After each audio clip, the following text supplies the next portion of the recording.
ఏది అయినా ట్రై చెయ్యి ఆచి చికెన్ మసాలా. ఆచి చికెన్ మసాలా. ప్రభాస్కు అన్ని బాగానే వర్కౌట్ అవుతున్నాయి, కానీ ఒక్క విషయంలో మాత్రం అస్సలు కలిసి రావట్లేదు. ఎంత బాగా ప్లాన్ చేసుకున్నా చివరి నిమిషంలో అంతా కలగాపులగం అయిపోతుంది. మరి ప్రభాస్ ఫ్యాన్స్ని అంతగా డిస్టర్బ్ చేస్తున్నది ఎవరు? అసలు ఏం జరుగుతోంది? అసలు ఏ విషయంలో ప్రభాస్ ప్లాన్ వర్కౌట్ అవ్వట్లేదు? ఒక్కసారి ఒక సినిమా మాత్రమే అనే సూత్రాన్ని ఫాలో అవ్వాలని ప్రభాస్ చాలా ట్రై చేస్తున్నారు, కానీ వర్కౌట్ అవ్వట్లేదు. గతంలో సలార్, కల్కి, ఆదిపురుష్, రాజాసాబ్ సినిమాలను ఒకేసారి బ్యాలెన్స్ చేసిన ప్రభాస్ ఇప్పుడు కూడా అదే రేంజ్లో కష్టపడుతున్నారు. ప్రస్తుతం ఫౌజీతో పాటు మరో 2 సినిమాలు మెయింటైన్ చేయక తప్పట్లేదు. ఫౌజీని దసరా రిలీజ్కు ప్లాన్ చేస్తున్నారు. ఇది సెట్స్పై ఉండగానే ఏప్రిల్ 10 నుంచి నాగ్ అశ్విన్ కల్కి 2కు డేట్స్ ఇచ్చారని తెలుస్తోంది. ప్రభాస్ లేని సన్నివేశాలను 2 నెలలుగా చిత్రీకరిస్తున్నారు నాగి. కమల్, బిగ్ బీ కూడా షెడ్యూల్స్లో పాల్గొన్నారు.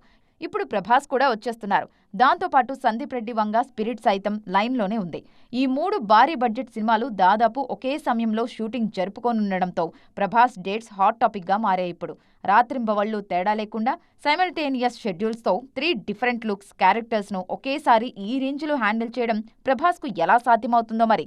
నిజానికి ఆదిపురుష్, సలార్, కల్కి లాంటి సినిమాలన్నీ ఒకేసారి పూర్తి చేయాల్సి వచ్చినప్పుడే ఒక్కసారి ఒక్క సినిమా మాత్రమే అని నిర్ణయించుకున్నారు ప్రభాస్. కానీ ఆయనకున్న కమిట్మెంట్స్ కారణంగా కుదరట్లేదు ఈ ప్లానింగ్. అందుకే ఫౌజీ, కల్కి 2, స్పిరిట్ ఒకేసారి బ్యాలెన్స్ చేస్తున్నారు ప్రభాస్. వీటిలో 2026 దసరాకు ఫౌజీ, మార్చి 5, 2027న స్పిరిట్ రానున్నాయి.